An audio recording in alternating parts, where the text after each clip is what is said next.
तो दोस्तों, कई दिनों के बाद आज मैं फिर आपके सामने रूबरू हूँ। हिंदी क्लास में आप लोगों का स्वागत है। कुछ समस्याएं इस बीच आ गई जिसके कारण मैं आपका क्लास नहीं ले पाया, इसके लिए हमें खेद है। और प्रयास ये रहेगा कि अल्टरनेट क्लास आपका चलता रहे। अब बंक नहीं हो पाएगा, क्लास नहीं छूट पाएगा, प्रयास यही करेंगे। समस्याएं कुछ आती रहती हैं, इसके कारण तो चलिए हम विषय पे आते हैं। हम आज कक्षा 10 में हिंदी काव्य पर चर्चा करते हैं, जो पिछले क्लासों में हम कर भी रहे थे, जहाँ हम रसखान का सवैया हम पढ़ रहे थे, जिसमें सवैया लगभग समाप्त हो चुका था। आज एक कवित्त बचा हुआ है, ठीक है, रसखान ग्रंथावली से लिया गया कवित्त बचा हुआ है।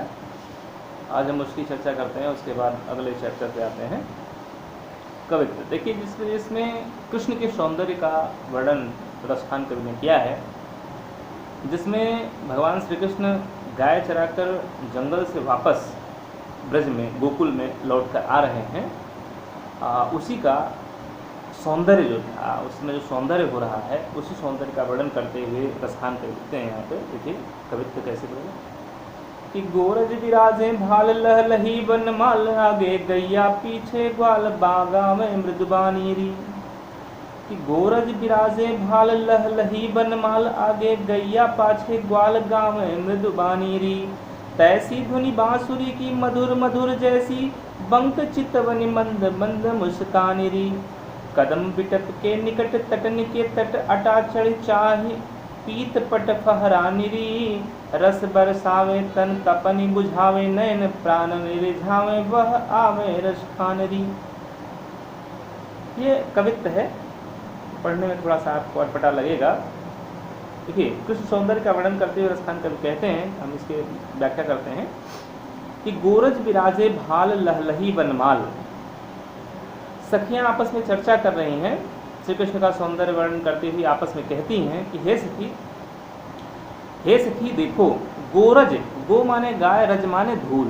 जब गायें चलती हैं तो उनके खुर से जो धूल उड़ती है उसी को गोरज कहा जाता है, ठीक है। तो गोरज विराजे भाल कहते हैं कि श्री कृष्ण दिन भर गाय चराकर जब सायंकाल के समय, संध्या के समय घर लौट रहे हैं, ब्रज को लौट रहे हैं, तो गोपी उनके सौंदर्य का वर्णन करती हुई कहती है, एक गोपी उनके सौंदर्य का वर्णन करती हुई कहती है कि हे सखी वह देखो श्री कृष्ण आ रहे हैं। हे सखी वह देखो श्री कृष्ण आ रहे हैं। उनके मस्तक पर, कहती है, उनके मस्तक पर गोरज विराजे भाल। भाल माने होता है मस्तक। गोरज विराजे भाल, उनके मस्तक पर देखो गायों के खुर से उड़े हुए धूल सुशोभित हो रही है, या उनके मस्तक पर गायों के पैर से उड़ी हुई धूल, जो धूल उड़ रही है वो धूल उनके माथे पर लगी हुई है। और इतना नहीं, लहलही बनमाल, और उनके गले में लहराती हुई ताजे फूलों की बनमाला सुशोभित हो रही है। आगे गैया पाछे ग्वाल, आगे आगे गायें चल रही हैं और उनके पीछे पीछे ग्वाल बाल आ रहे हैं। कैसे आ रहे हैं? गाँव मृदुबानी, उनके पीछे पीछे ग्वाल आ रहे हैं जो अपनी मृदुबाणी में, अपनी मीठी बाणी में कुछ गीत गाते आ रहे हैं। तैसी धुनि बांसुरी की मधुर मधुर, उनकी कहते हैं तैसी धुनि बांसुरी की मधुर मधुर जैसी, बंक चितवन मंद मंद मुस्कानी री। कहते हैं कि वे अपनी मृदु बाणी में, मीठी बाणी में गाते हुए चले आ रहे हैं। इतना ही नहीं, बंक चितवन, बंक माने टेढ़ा, चितवन माने देखना या निहारना। उनकी टेढ़ी दृष्टि और मंद मंद मुस्कानी री, और मंद मंद मुस्कुराहट जैसी सुंदर है, जैसी सुंदर लग रही है, वैसी ही, तैसी, वैसी ही, ठीक वैसी ही धुन बांसुरी की मधुर मधुर, वैसी ही भगवान श्री कृष्ण की बांसुरी की मधुर धुन भी सुनाई दे रही है। कहने का तात्पर्य यह है कि जिस प्रकार से उनकी टेढ़ी दृष्टि और उनके चेहरे पर, उनके मस्तक पर, चेहरे पर, माथे पर मंद मंद मुस्कान सुशोभित हो रही है, ठीक वैसी ही मधुर उनकी बांसुरी की ध्वनि भी है। कहती हैं कि हे सखी, कदम बिटप के निकट तटिनी के तट, तटिनी माने यहाँ पर यमुना से लिया गया है, तट माने किनारा, यमुना नदी के तट पर कदम बिटप के निकट, कदम्ब के वृक्ष के नीचे, ठीक है, कृष्ण अटा चढ़ी चाहि पीत पट फहराने री, कहती हैं कि उसके नीचे कृष्ण बहुत ही सुंदर लग रहे हैं। हे सखी आओ, अटा चढ़ी, अटारी पर चढ़कर, छत पे चढ़कर, चाहि पीत पट फहराने री, उन अटारी पर चढ़कर उनके पीले वस्त्रों का फहराना हम देखती हैं। आओ सखी, अटारी पर चढ़कर भगवान श्री कृष्ण के जो पीले रंग के वस्त्र फहरा रहे हैं, उड़ रहे हैं हवा में, उसको हम लोग देखती हैं। फिर कहती है कि हे सखी देखो देखो, रस बरसावे तन तपन बुझावे नैन।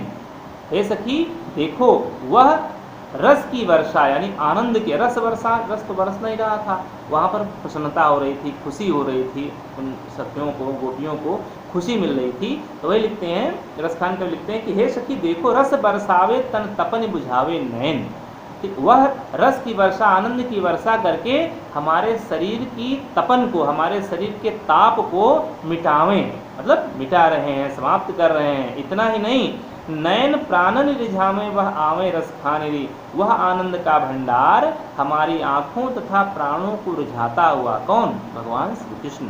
वह आनंद के भंडार भगवान श्री कृष्ण हमारे नयन, हमारी आँखों और प्राणनी और प्राणों को रिझाते हुए वह आवे, चले आ रहे हैं और आनंद प्रदान कर रहे हैं। रसखान कवि कहते हैं कि वह भगवान श्री कृष्ण आनंद के भंडार हमारी आंखों तथा प्राणों को रिझाते हुए, अत्यंत आनंद प्रदान करते हुए, अत्यंत आनंद को बिखेरते हुए वन मार्ग पर चले आ रहे हैं। ठीक है, हम एक साथ में इसका अर्थ फिर से बताते हैं कि गोरज विराजे भाल लहलही बनमाल, आगे गैया पाछे ग्वाल गावे मृदुबानी। गोपियाँ आपस में चर्चा कर रही हैं, सखियों से बात कर रही हैं कि हे सखी देखो कि वह श्री कृष्ण चले आ रहे हैं, उनके माथे पर गायों के पैरों से उठी हुई धूल मस्तक पर उनके लगी हुई है, गोरज लगा हुआ है, उनके गले में बनमाला सुशोभित हो रही है, आगे आगे गैया, आगे आगे गायें आ रही हैं, पीछे ग्वाल, उनके पीछे ग्वाल बाल गीत गाते हुए, मस्ती करते हुए चले आ रहे हैं। तय बंक चितवन मंद मंद मुस्कान री, तैसी धुनि बांसुरी की मधुर मधुर जैसी। ठीक है, उनके मस्तक पर, उनके इतना ही नहीं, उनकी बंक चितवन, उनकी बंकिम नयन, उनके टेढ़ी दृष्टि और चेहरे पर मंद मंद मुस्कान जितनी सुंदर लग रही है, ठीक उतनी ही सुंदर उनके बांसुरी से निकलती हुई धुन भी हमें प्रतीत हो रही है। इतना ही नहीं, सखियाँ आपस में कहती हैं कि हे सखी देखो, कदम बिटप के निकट तटिन के तट, यमुना नदी के तट पर कदम वृक्ष के निकट, वृक्ष के नीचे कृष्ण बहुत ही सुंदर लग रहे हैं, बहुत ही सुंदर दिखाई दे रहे हैं। अटा चढ़ चाह पीत पट फहराने दी, हे सखी आओ, हम सब अटारी पर चढ़कर उनके पीले वस्त्रों के फहराने को, पीले वस्त्रों के उड़ने को हम लोग देखती हैं। रस बरसावे तन तपन बुझावे, नयन प्राणन रिझावे वह आवे रस खाने दी। तो कहती हैं हे सखी देखो, वह आनंद की वर्षा करते हुए भगवान श्री कृष्ण हमारे शरीर के ताप को, हमारे शरीर दिन भर के जो कष्ट है उनसे जो बिछोह था, वह दिन भर का बिछोह समाप्त करते हुए तपन को हमारी मिटा रहे हैं। इतना नहीं, वह आनंद के भंडार हमारी आँखों और प्राणों को रिझाते हुए, अत्यंत आनंद प्रदान करते हुए देखो ब्रज की तरफ चले आ रहे हैं। काव्य सौंदर्य की अगर हम बात करें तो यहाँ पर श्री कृष्ण के सौंदर्य का बड़ा ही स्वाभाविक चित्रण किया गया है। इतना ही नहीं, अनुप्रास अलंकार, आप वैसे भी आप इतना जान लीजिए कि अलंकार जब किसी कविता में लिखने को हो, कामन में बता रहा हूँ, तो वहाँ पर अनुप्रास अलंकार होता ही होता है। क्यों होता है? क्योंकि अनुप्रास अलंकार आप जानते होंगे कि एक ही वर्ण बार बार फिरे नहीं, जब एक ही वर्ण का हो बार बार प्रयास, बार बार आवृत्ति से होता अलंकार अनुप्रास। अलंकार हम पढ़ाएंगे तो वहाँ पे आपको बताएंगे, लेकिन फिलहाल चलते चलते यहाँ पे देख लेते हैं। जब एक ही वर्ण का हो बार बार प्रयास, यानी जब एक ही अक्षर को बार बार दोहराया जाता है, किसी कविता में एक ही अक्षर को बार बार दोहराया जाता है, बार बार वो कविता आ रहा है, जैसे रघुपति राघव राजा राम, र रहा है ना, इस तरह से जब यहाँ पर कोई चांदनी चौक में चाचा ने चाची को चांदी के चम्मच से चटनी चटाई, ठीक है, या एक फिल्म का गाना भी था कि क्या नाम था, खड़क सिंह के खड़कने से खड़कती हैं खिड़कियाँ, खिड़कियों के खड़कने से खड़कता है खड़क सिंह। तो यहाँ पे खड़ा खड़ा बार बार आ रहा है। तो इस तरह की आवृत्तियाँ जहाँ पर होती हैं, जहाँ पर अक्षरों को इस तरह से दोहराया जाता है, वहाँ पर अनुप्रास अलंकार पाया जाता है। ठीक, तो किसी भी कविता, कोई भी कविता हो, जब अलंकार की बात आती है, अलंकार लिखने की बात आए, तो आप हर कविता में अनुप्रास अलंकार को लिख सकते हैं। ठीक है, क्योंकि कोई कविता ऐसी हो ही नहीं सकती जो 52 अक्षरों के दोहराए बिना बने। ठीक है, तो बनती ही बनती है, तो अलंकार यहाँ पर अनुप्रास हो ही जाएगा। रस की बात अगर हम करें तो यहाँ पर आप देख रहे हैं सखियाँ आपस में कृष्ण के सौंदर्य के विषय में बात कर रही हैं, और कृष्ण को वह अपने प्रेमी के रूप में देखती हैं, प्रियतम के रूप में देखती हैं, तो निश्चित तौर से यहाँ पर श्रृंगार रस का परिपाक हुआ है, श्रृंगार रस का प्रयोग किया गया है। भाषा की अगर हम बात करें तो आप जानते हैं रसखान कवि कोमलकांत ब्रज भाषा का प्रयोग अपनी कविताओं में करे हुए हैं, तो यहाँ पर ब्रज भाषा का प्रयोग हुआ है। ठीक है, तो ये आपका आज समाप्त हो गया, रसखान कवि समाप्त हो गए, जिसमें से आपको लिखना क्या है, हम इसको मतलब फ़ोटो कैप्चर करके आपको हम भेज देंगे, आपको क्या क्या लिखना है आप उसको लिखते रहेंगे। नहीं तो आप अभी से अगर जानना चाहते हैं तो सवैया का, रसखान की सवैया का तीसरा कि धूरी भरे अति शोभित श्याम जुतैसी बनी सिर सुंदर चोटी, खेलत खाते फिरे अंग नापग पैजनी बाजती पीरी का छोटी। ठीक है, इसको आपको लिखना है,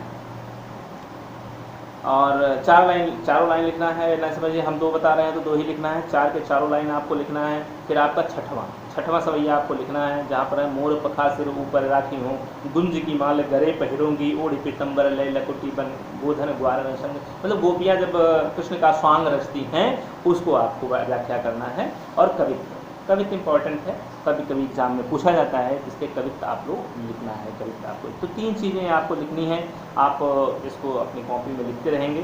ठीक है, आगे अगर हम बात करें तो बिहारी आते हैं, तो बिहारी को भी हम ख़त्म करके हम गद्य की तरफ तब लौटते हैं। ठीक है, तो कल की क्लास में आपका बिहारी शुरू होगा, बिहारी पढ़ाएंगे। हाँ, आज के लिए बस इतना ही, धन्यवाद।